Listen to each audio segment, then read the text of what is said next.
An alarming number of easy money seeking home buyers are getting burned by buying new construction in BC, but not in the way that you might be assuming. They think they found the ultimate hack: buy from a developer, let the market increase in value, sell the unit before the project completes, and then pocket the profits. But the truth is, this type of speculative play to profit on pre-sales, called an assignment, is complicated, risky, and often totally misunderstood, even when it's being guided by professionals. This video is going to walk you through how assignments really work, why developers make the rules, how taxes can crush your margins, and why you need to be very careful before ever getting involved. If you're a buyer, seller, or investor thinking about jumping into this market, you're gonna wanna watch this video all the way through, because it could save you from making a very expensive mistake that has burned so many people in its wake in the past few years. You only get one chance to buy or sell your next home.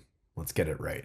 Worth mentioning, my name is Darren, and since 2007, I've helped hundreds and hundreds of people buy and sell in and around the Lower Mainland, including many who found us right here on this very YouTube channel. If you're thinking about making a move or buying an assignment sale or a pre-sale, you can book a call anytime using the link below. Whether you're exploring options or you're ready to go, my team and I would love to help you. All right. With that being said, let's get into it. So let's start with the basics. What even is an assignment? An assignment is when the original buyer of a pre-sale contract sells their right to buy that property to someone else. They're not selling the actual home itself here. They're selling the right to eventually own it. Here's how it works. A buyer, or more often, a speculator, purchases the right to buy a property from the developer, usually a pre-sale condo or a townhome. Now, the project may not complete for 4 or even 5 years down the road. They put down a deposit of anywhere between 5% to 20%, depending on what the developer is looking for, and then they wait. And the idea here is that by the time construction finishes, the market will have gone up and their contract will be worth more money. Or better said, the unit that they promised to buy will be worth more in terms of market value. Before completion, they assign the contract that they had with the developer to someone else, a new buyer who is called the assignee. That person takes over all of the obligations in the original contract, including the price and the terms. The original buyer here hopes to profit without ever needing to close on the property, never get a mortgage, or pay the full closing costs. If the market moves in their favor, they pocket the difference, all of the increases. So do people actually assign properties for reasons other than just making money? Well, of course they do. You know, sellers assign for many reasons. They need out of the deal. They want to take the profits without waiting for the closing. Or maybe life changes, things like divorce, finances, job relocation. Buyers take on assignments for different reasons. Maybe they want to skip the long wait list, or they want to get access to sold out inventory. They could also want to get into a unique or unavailable unit at the time. Or they're maybe trying to buy under the current market value and kind of doing the same thing that the first buyer did, hoping the market will continue to grow in value over time. Assignments typically happen closer to completion, when the risk feels lower and the opportunity feels more tangible, but that doesn't mean that the risk is gone. And this isn't always a one-time swap. Assignments can change hands multiple times before a project completes. You might end up being the third, fourth, or even fifth person to hold that contract. And each time it changes hands, complexity goes up. It only takes one missed document, unsigned amendment, or a careless seller to leave you with a legal and financial mess left to clean up. So what makes this risky and why should people care? Well, this is where it gets real. New construction in British Columbia is governed by something called REDMA, which stands for the Real Estate Development Marketing Act. It sounds official, but here's the key point here. It wasn't necessarily written up to protect home buyers. It was designed to help developers market projects, and it hasn't really kept pace with today's market risks. When you buy into a new development, especially through an assignment, you're stepping into a contract written entirely by the developer's lawyers. These contracts are often dozens or even hundreds of pages long. In fact, I just finished one before recording this video that was 245 pages in length. They're often non-negotiable, ultra complicated and full of developer friendly clauses. They give the developer major leeway to do things like shrink square footage, alter layouts, downgrade finishings or appliances, cancel amenities that were promised, delay the completion back, sometimes in the case of years. And in some cases, they can also pass rising construction costs onto you, the buyer. In Ontario, buyers have been hit with bills of $100,000 to $175,000 on closing due to cost overruns that are built into these contracts in the benefit of the developer. This is fine print that those buyers probably didn't even catch, because who would sign that? And what can they do about it? Well, pretty much nothing. You either pay the bill or you walk away from your deposit and risk getting sued by the developer.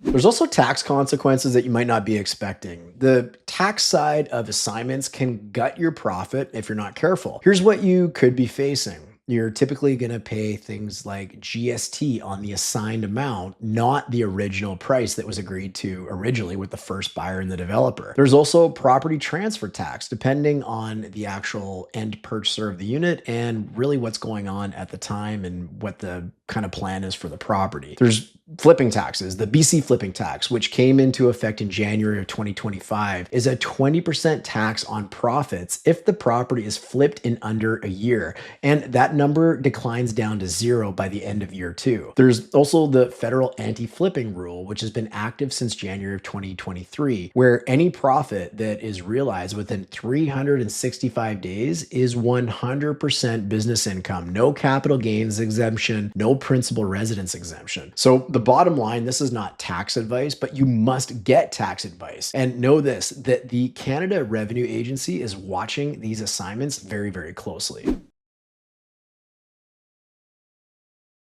There are some major risks as well to doing an assignment that most people really take for granted. And I'm going to give you the top three because there's tons that we could go into this video. But the most devastating ones, well, number one is missing documents. Contracts that change hands repeatedly often have untracked amendments or lost addendums or disclosure gaps. You basically inherit whatever mistakes came before you in the process. The second is real financing risk. You're buying today, but you're not qualifying for a mortgage until years later. This means no rate hold and no lender guarantee. If the market shifts or your situation changes, you're on your own. And that brings us into number three, market risk and appraisal gaps. If prices drop, as they did from 2022 to 2025 for a lot of the pre-sale units that were sold, and the unit doesn't appraise, meaning a third party doesn't come in telling the bank it's okay to lend the full amount that was promised from the buyer to the developer on the property, because if that borrower defaulted, the bank simply just couldn't get their money back. That means the unit won't appraise, therefore the lenders won't cover the full amount. That leaves you, the buyer, to come up with the difference or walk away from your deposit. So these clearly are not for everybody, but assignments can work for certain people. They could be for experienced investors, or maybe cash buyers, or people working with a specialist that specializes in assignments. But we oftentimes don't suggest they're for people like first-time buyers or anyone with tight financing. Or what about those who haven't done their due diligence? These are not typical resale contracts. Assignment deals are complex and often packed with legal landmines. That's why it's so critical that you get the right advice when you're considering buying an assignment or even a pre-sale for that matter. Many people will not only typically employ a lawyer to help look at the contract, but they also involve a real estate professional who has handled them in the past. Here's where things get a little bit sticky for my industry. Most real estate professionals have never handled an assignment contract before in their entire careers. And honestly, this isn't the time to let someone cut their teeth on a contract for you. You want someone who's negotiated dozens of assignment contracts, someone who's worked directly with developers' lawyers, someone who understands REDMA and the risks, and someone who can explain every clause to you in plain English. The contracts are dense, the timelines are unforgiving, and the stakes are crazy high. Here's the thing.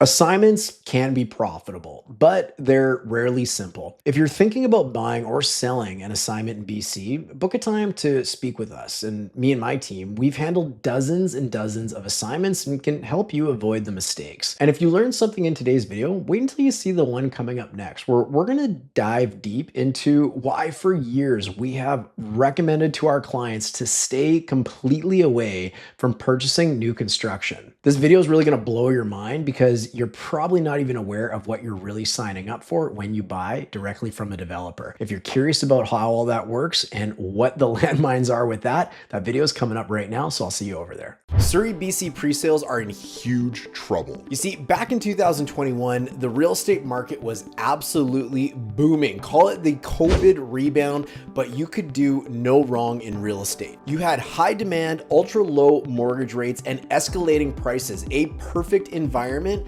to buy a home at the time. But then all of a sudden one day, boom.